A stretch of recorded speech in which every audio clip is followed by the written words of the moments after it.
And these are the characters that you can choose to be or choose not to be. Choose not to be. Yeah, that's the best part. It's choice. Yeah. Yeah. And you're going to get whatever you need from choosing each one. Right. That's the shitty part. Do you want to expand on that real quick? This is something that's going to be so good, and I want to hear it from you. When you say you get whatever you need from both characters, because so I mean, depending on which one you choose, you chose it for a reason, right? And you're getting exactly what you need out of that character. And so if it's a victim character, it's because you probably are getting some type of attention from being the victim. You get doted on. You know, there are some things about certainty with being a victim. It's certain these certain things are going to happen. And so it's one of the, I always, give Ronnie props for this. It's the worst thing he ever taught me. Like, no matter what I do, or no matter what I'm doing, or no matter where I'm at, or no matter who I'm with, all of those things, I am getting exactly what I need from that. And then I have to look at the fact of, why am I needing this?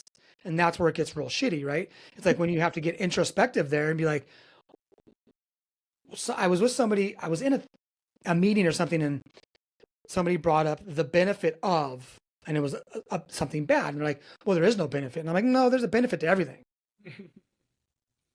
And I was with Dustin. I think it was in one of his meetings. And the girl kind of had this weird look. I go, yeah, that's the shitty part. Is there's literally a benefit to everything, even things that we think are bad.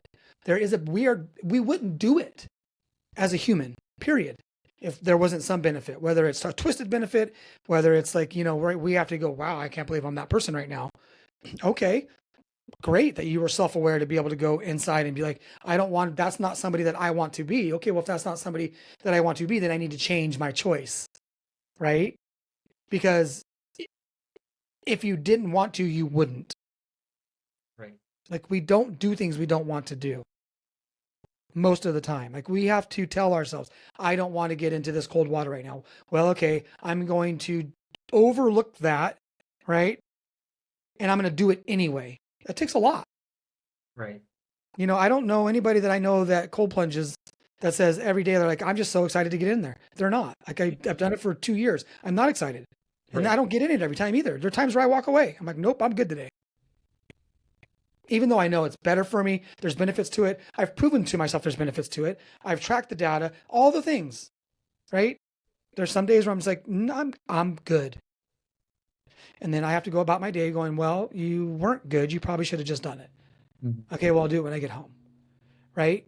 And so, like, we don't do things that we don't really ultimately aren't getting something out of. And so that's, to me, why it's shitty. The worst thing you ever told me. I love that. And I like the part that you said clarity. And for me, I hear the word control is when we have an identity, or we attach to an identity, we anchor to an identity, is then there's certain, or the word was certainty. Sorry, not clarity, certainty. Then we have certainty because we are projecting, we know what to expect, versus working on getting better if we choose it, right? Choice to pursue things that are challenging. And I think that's very fascinating from that standpoint. Is really if you're changing or growing or evolving, you're literally transitioning a part of your identity or changing identity in certain parts. You are, because certainty and even mediocre stuff is still better to our brain.